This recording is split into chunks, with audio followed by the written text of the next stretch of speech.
My name is Maren Calloway, and I was 31 years old the afternoon my mother called to tell me they'd sold my grandfather's armchair. Not his house. Not his car. His chair. The one he'd sat in every morning for 40 years. The one with the worn armrest where he rested his coffee cup.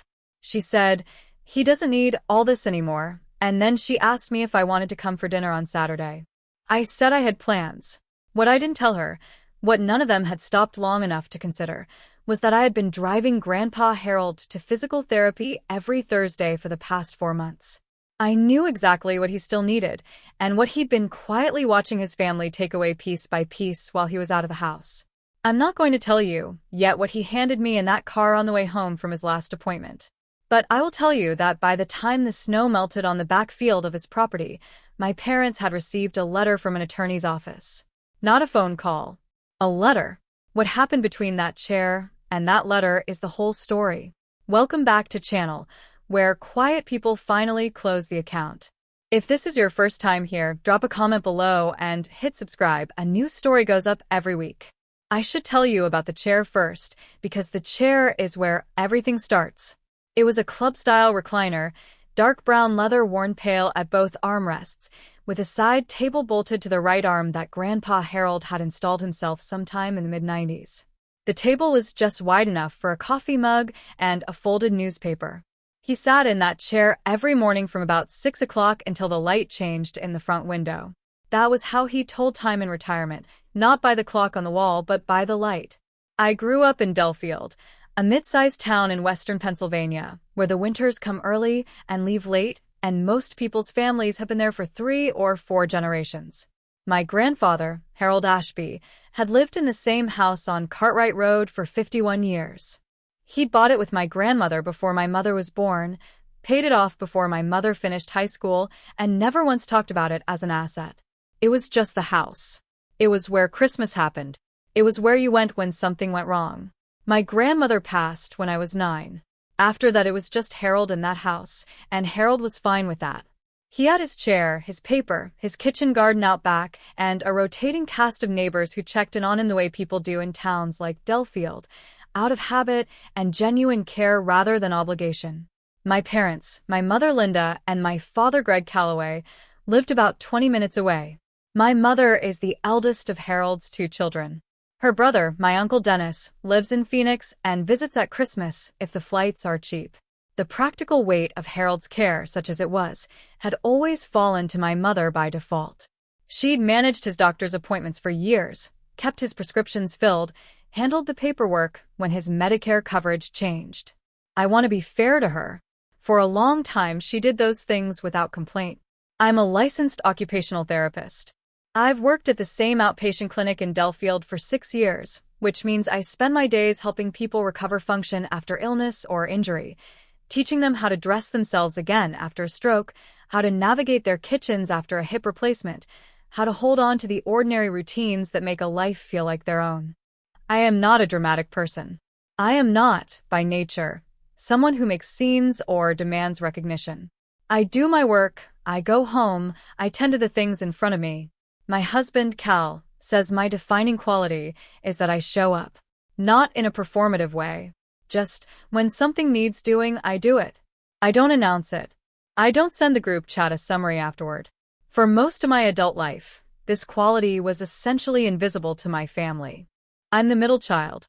My older sister Renata is 4 years ahead of me, and my younger brother Kyle is 3 years behind. Renata works in commercial real estate. Kyle manages a gym franchise. Both of them are more visibly successful in the ways my parents measure success. Renata owns a large house in a nice suburb. Kyle drives a truck my father openly admires. I have a modest house, a reliable car, and a job that pays steadily but doesn't advertise itself.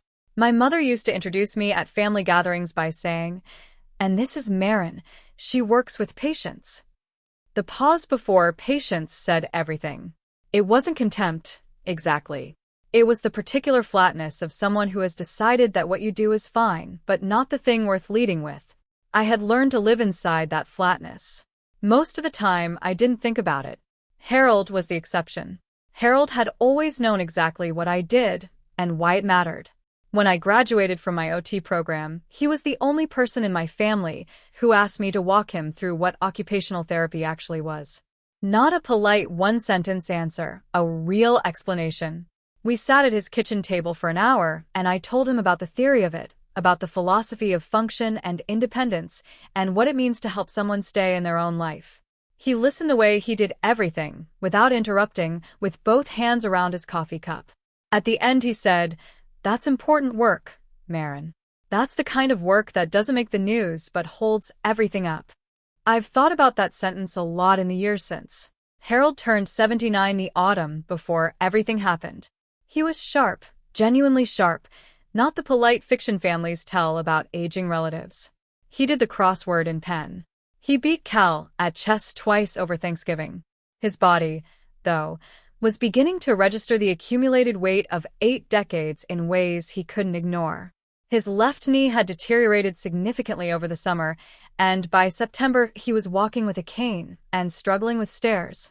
His orthopedist recommended physical therapy. 3 sessions a week at a clinic about 12 miles from his house. My mother looked at the schedule and said it was a lot. She had Renata's daughter's school commitments on Tuesdays and Thursdays, and Greg worked until 5. She asked if Harold could look into a ride service. I said I'd take him. My mother said, "Are you sure? It's a lot of driving." I said I was sure. We started the first week of October. Every Thursday morning I picked Harold up at 8:15. We drove to the clinic, I waited, I drove him home. On the way back we usually stopped at the bakery on Merchant Street for coffee and whatever pastry he was interested in that week. We talked about his garden, about the news, about Cal's ongoing attempt to build a raised bed in our backyard. Harold had strong opinions about soil drainage. I found I looked forward to those drives more than almost anything else in my week. What I didn't know in October was that my parents had already started having a different kind of conversation about Harold's house. I found out about the chair on a Thursday, which is how I know the timing precisely. I had just dropped Harold off at the clinic and was sitting in the parking lot with my coffee when my mother called. She said she and Greg and Renata had been over to Harold's the day before to help organize things. She used that phrase, organize things. She said Harold had been accumulating a lot over the years, and some of it was just taking up space, and they'd done him a favor by clearing out some of the heavier furniture from his bedroom and the sitting room. "What furniture?" I asked. "The old recliner in the sitting room and the tall dresser from his bedroom. Oh, and some boxes of books from the back room. Renata knows someone with a shop." Something in my chest went very still. "Mom," I said. "Did Harold ask you to do that?" There was a pause. "He doesn't need to ask, Maren. It's practical. He can barely get around that sitting room with the cane, and that chair was old. It wasn't safe for him. He sits in that chair every morning. He used to sit in it. Things change." Another pause, lighter this time. "Come for dinner Saturday if you want. Renata's bringing the kids." I said I had plans. I sat in that parking lot for a long time after I hung up. When Harold came out of his session an hour later, he was moving carefully, favoring the left side the way he always did after the more demanding exercises. He got into the passenger seat and I handed him his coffee, and I didn't say anything about the chair for a few minutes. I watched him look out the window at the bare November trees. Then I asked him, as gently as I could, how he was feeling about what had happened to his sitting room. He was quiet for a moment. Then he said, "I came home, and the chair was gone." That was all he said. But I know Harold's face, and I know the difference between the face he makes when something is mildly annoying and the face he makes when something has landed somewhere deeper. This was the second face. Something had shifted in his expression, closed quietly, the way a door eases shut on a latch. I asked if he'd spoken to my mother about it. He said, "Your mother explained it to me." I asked what she'd said. She said it wasn't safe, that it was a fall risk. He looked down at the coffee cup in his hands. "I bought that chair in 1987. I never fell out of it once. I drove him home. I helped him up the front steps. I went inside and stood in the sitting room doorway and looked at the space where the chair had been. There was a rectangular impression in the carpet where the legs had rested for 35 years. A paler square of wallpaper behind it where the paint hadn't faded. I made Harold's lunch before I left. We didn't talk about the chair again that day. But something had shifted for me too. Something that had been sitting in the back of my mind for a long time, a low-grade awareness that I'd been choosing not to look at directly, stepped into the light. Over the following weeks, I started paying closer attention. The books from Harold's back room, I discovered, had gone to Renata's contact at an antique shop on the east side of Delafield. A collection of first editions that Harold's father had assembled in the 40s and 50s. Nothing worth a fortune individually, but meaningful, curated, the kind of thing you don't part with lightly. Renata had apparently described them to the shop owner as miscellaneous old hardcovers. The dresser from his bedroom had gone to a woman Kyle knew, who was furnishing a rental property. It was a solid oak piece, hand-carved, that Harold's wife had picked out the year they bought the house. He had never mentioned money in connection with it. He had never mentioned selling it. When I asked my mother if Harold had received anything for any of it, she said he hadn't wanted to be bothered with the details. I asked Harold directly if he'd been offered any of the proceeds. He looked at me over his coffee cup. No. I said, "Did they ask you before they took any of it?" Another pause. "Your mother said it was for my safety." I let that sit for a moment. Then I said, "Harold, do you want me to start coming by more often?" He set his cup down. He looked out the kitchen window at the back field, which was gray and frost-hardened by then, the garden beds mulched and sleeping. He was quiet long enough that I thought he might not answer. Then he said, "I'd like that very much." I started coming on Tuesdays as well. Not to intervene, not to monitor, just to be there. I brought groceries sometimes. I fixed the loose hinge on his back door that he'd mentioned twice to my mother without result. I sat with him in the sitting room, in the mismatched chairs that had replaced his recliner, and we talked and played cards and watched the evening news. My mother knew I was visiting more often. She didn't object, but she didn't acknowledge it either. It existed in a separate category from the family business, which continued without me. The family business, as I came to understand it over those winter months, had a shape. My parents were not, as I want to be precise about this, doing anything dramatically criminal. They were doing something more ordinary, and in some ways harder to name. They were making decisions about Harold's life and Harold's belongings as though Harold's preferences were one input among several, to be weighed against convenience and practical considerations, and what they had decided was best. They had moved from being his support system to being his managers without anyone formally announcing the transition. Harold had noticed.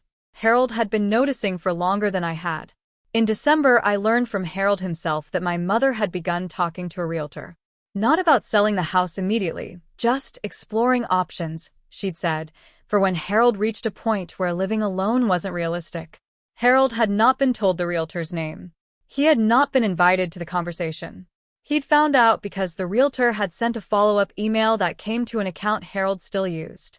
He showed me the email at the kitchen table on a Tuesday afternoon. He held the tablet out to me without saying anything, and I read it, and when I looked up he was watching me with that same closed expression. "How long has this been going on?" I asked. "Your mother mentioned it first in September," he said. "After my knee diagnosis." September was when we'd started the Thursday drives. 2 months before the chair disappeared. I asked him what he wanted to do. He was quiet again. Outside the kitchen window, the first real snow of the season was coming down, light and purposeful, settling into the ruts of the back field. He said, "I've already spoken to someone." I didn't ask who. I waited. He said, "I've been speaking to an attorney. A woman named Patricia Odom. Your Aunt Carol recommended her, Dennis's wife, from when they handled her mother's estate." He folded his hands on the table. "I've been speaking to her since November." I sat with that for a moment. "Does my mother know?" No. "What have you and Patricia been discussing?" He looked at me steadily. "What I want to happen to this property. And who I want in charge of my affairs if I reach a point where I can't be." He didn't tell me more than that, and I didn't ask. That wasn't the conversation he was inviting. He was telling me that he had seen what was happening and that he had not been passive about it, and that he had people in his corner who were not my parents. I drove home in the snow that evening thinking about the chair, about the impression it had left in the carpet, about 35 years of mornings and a cup of coffee and the light changing in the front window. Some things you don't need back. You just need to know they were real. The months between December and March were the quietest I've ever experienced inside a family storm. Nothing dramatic happened. Nobody shouted. Nobody issued ultimatums. My parents continued managing Harold's affairs in the way they had settled into. I continued driving him on Thursdays and visiting on Tuesdays. Cal replaced Harold's porch railing in February because it had worked loose, and Harold hadn't mentioned it to anyone but me. My mother mentioned once, in January, that she and Greg and Renata had discussed having Harold evaluated for a memory care facility. Not urgently, just as a contingency. She presented this to me over the phone the way she presented most things, as a decision already made, shared for information purposes rather than input. I said I'd like to be included in those conversations going forward. She said, "Of course, Maren," in a tone that meant she had filed the request and moved on. I mentioned it to Harold the next Tuesday. He nodded slowly. He said Patricia had told him this might come up. The second week of February, my parents asked Harold if he would sign a document giving my mother medical power of attorney. They brought it to his house on a Sunday afternoon.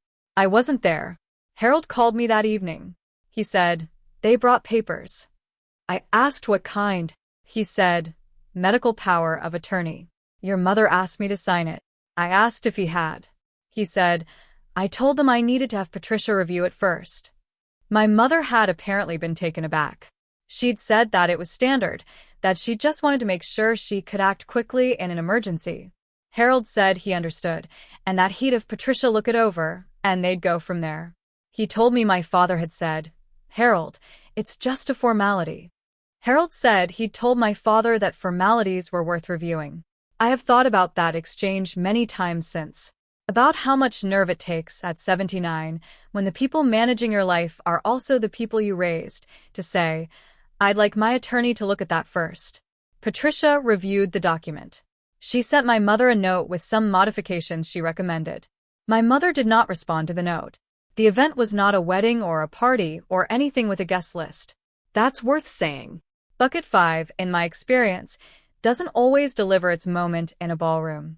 Sometimes it delivers it in a conference room with fluorescent lighting and a plate of cookies from a grocery store bakery, and that's exactly as final. Harold had asked Patricia to schedule a meeting with the family to discuss his estate plan. He wanted everyone present, my mother, my father, my Uncle Dennis, who had flown in from Phoenix specifically for this, and me. He asked her to hold it at her office, not at his house, because he wanted neutral ground. Patricia's office was in a converted Victorian on Elm Street, the kind of law office that has heavy curtains and a secretary who offers you coffee the moment you sit down. We arrived on the first real warm day of late March, one of those Pennsylvania days where the snow has finally finished and the ground looks like it's considering spring. The back field at Harold's would be showing the first gray-green along the garden beds. My mother arrived before I did. She was already seated when I came in, next to my father, with Renata beside him. Kyle hadn't come.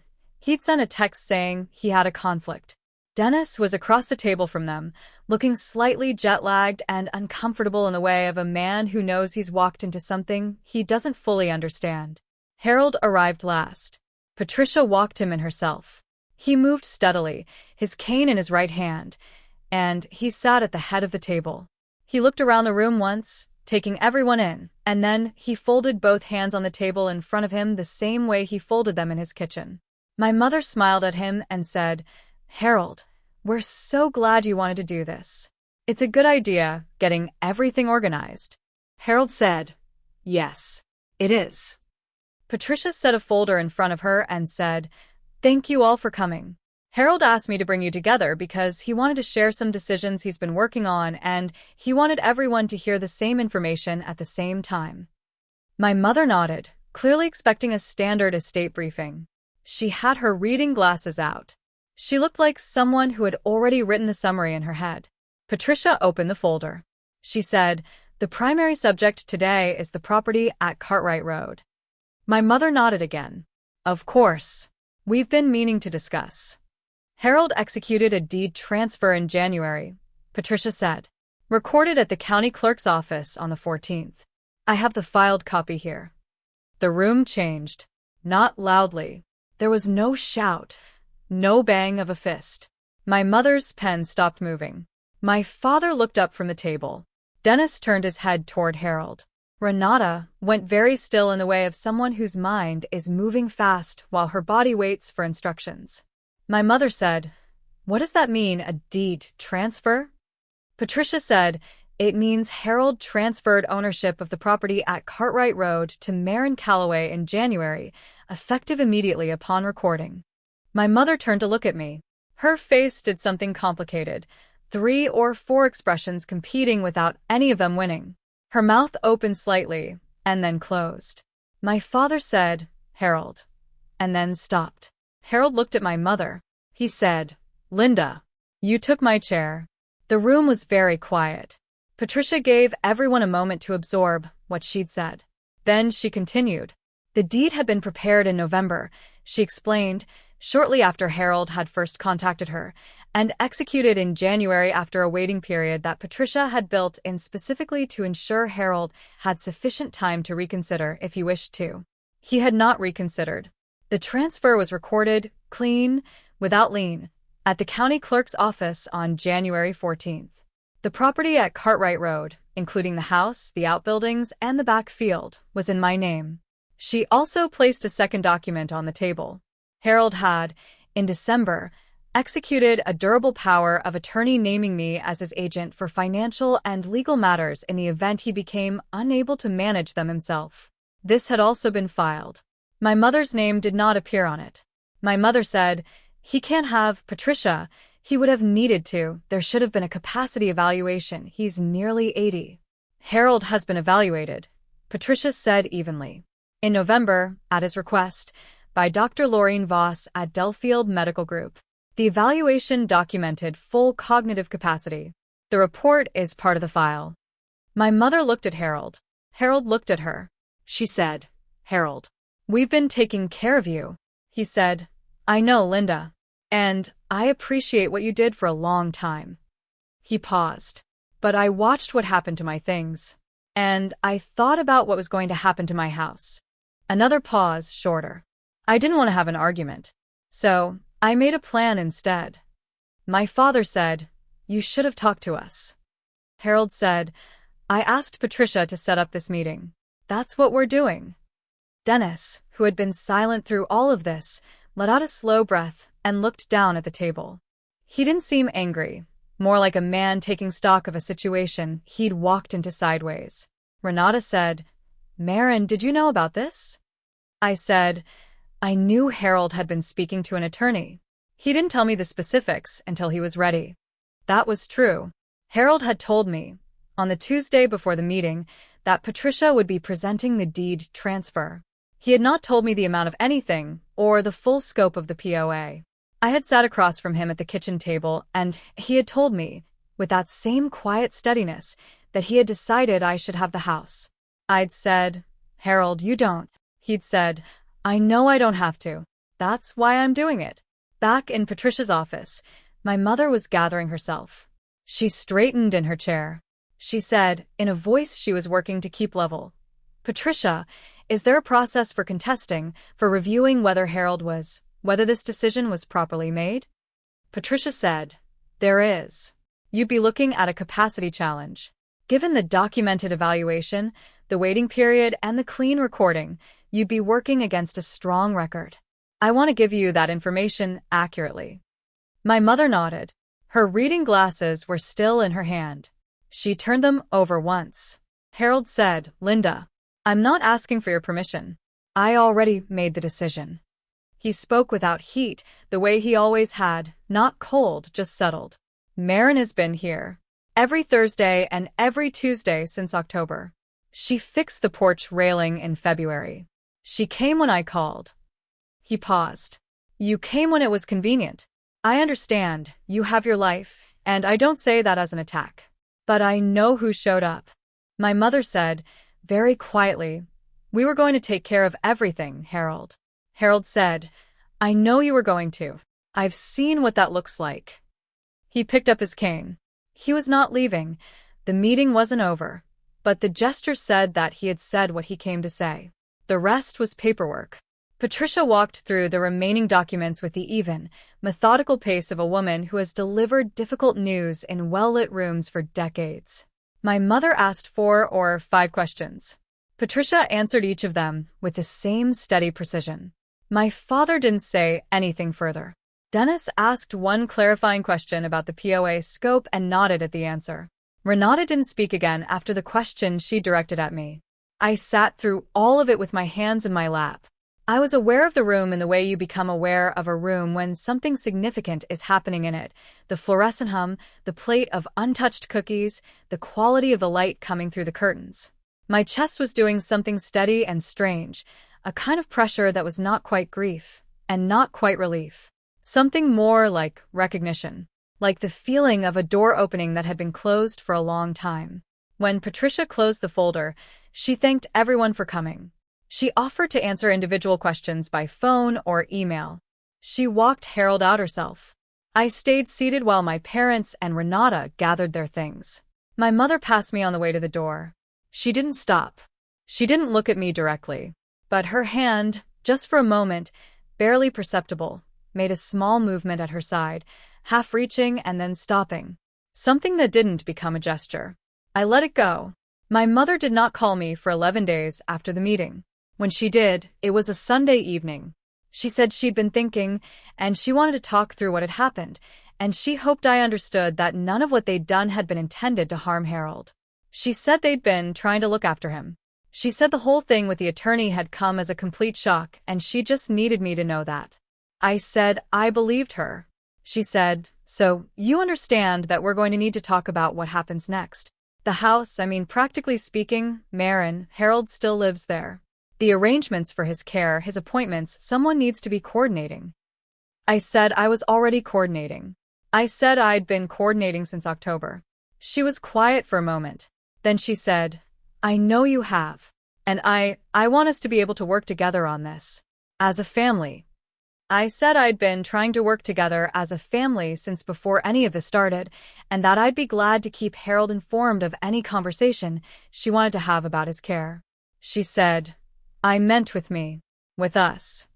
I said, "I know what you meant, Mom." She didn't push it.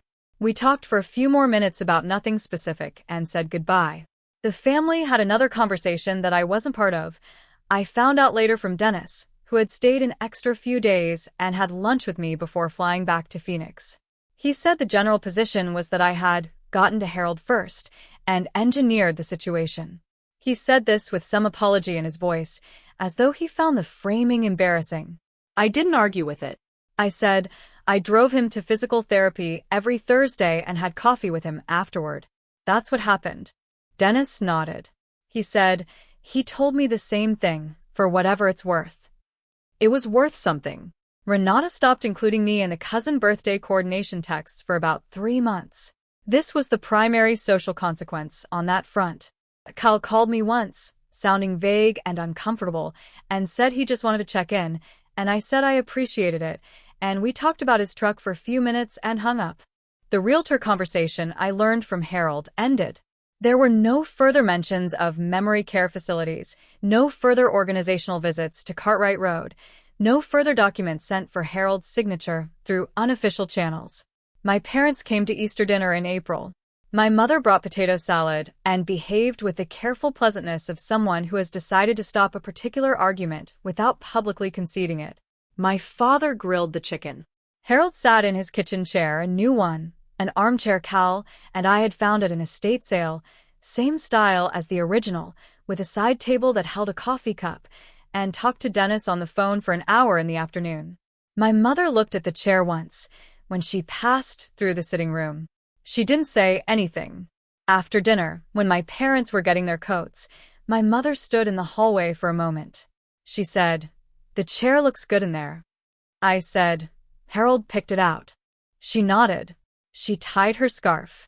She went out to the car. That was the closest thing to a conversation we've had about any of it. I don't know if there will be a different conversation someday. I've stopped deciding in advance how I'll feel if there is. Harold has a saying he's used my whole life. Whenever I've come to him with something I couldn't figure out, just do the next right thing, and then do the one after that. The score takes care of itself. I don't know if he knew, all those years ago, that he was teaching me how to handle something like this. I don't think he was thinking that far ahead. He was just telling the truth, the way he always did. The score took care of itself. That's my story. A worn recliner with an impression in the carpet. A certified letter from an attorney's office on Elm Street. And a new armchair in an old man's sitting room, with a side table just wide enough for a coffee cup. Harold made his decision the way he made every decision in his life. Quietly, and with more awareness than anyone around him gave him credit for. He watched who showed up, and then he acted on what he saw. If you'd been in that room at Patricia's office when she read the deed aloud, if you'd been sitting where my mother was sitting, would you have contested it, or would you have let it stand? Drop your answer in the comments. Drop a comment, hit subscribe, and I'll see you in the next one.